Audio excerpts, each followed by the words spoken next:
Сәлем, құрметті достар. Сіздерге бүгін өте қызықты, әсер ететін өте күшті психологиялық тест дайындап қойдым. Ал сіздерден лайк және каналға тіркелуді күтемін.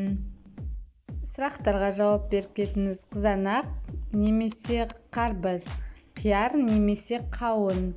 Осы төртеуінің қосындысы, яғни сіз қияр мен қауын жақсы көресіз бе?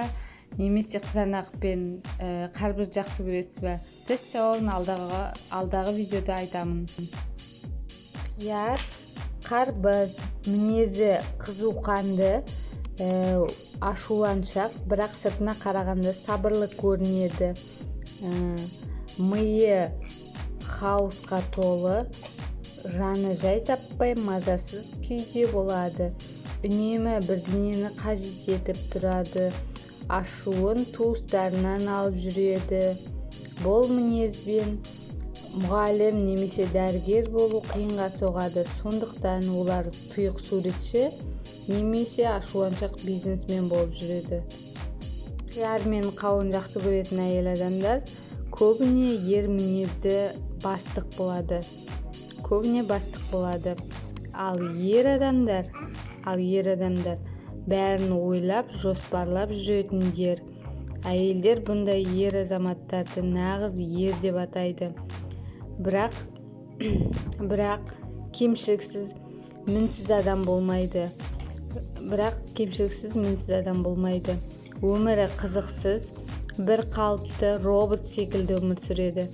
Қияр мен қауын ер адамдардан романтика, гүл немесе сыйлықтар күтпеңдер. Помидор мен қарбыз олар оптимистер, пысық ер адамдар, бірақ еріншек келеді, жалқау келеді. Ал әйел адамдар эмоция қатты берілгіш болып келеді. Айналасы бұлардың қылықтарын үнемі кешіріп жүреді. Қызанақ пен қарбыз жақсы көретін адамдар жалпы адамдарға бетке айтып тастайды. Сол айтқан сөздері үшін өздері опық жеп тілдерінен қиындық көріп жатады. Қызанақ қауынды жақсы көретін адамдар шығармашылыққа бейім адамдар болып келеді. Олар деген сабырлы болып келеді. Әйел адамдары момын және керемет ана бола алады. Ал ер адамдары рухы жетіспейтін, эгоист, өзін тым қатты жақсы көретін ер адамдар өзін қатты ойлайды, әйел мінезді болып келеді. Құрметті дос, сен менің каналыма тіркел. Алдағы видеоны жіберіп алмас үшін барлығы сен үшін. Сау бол.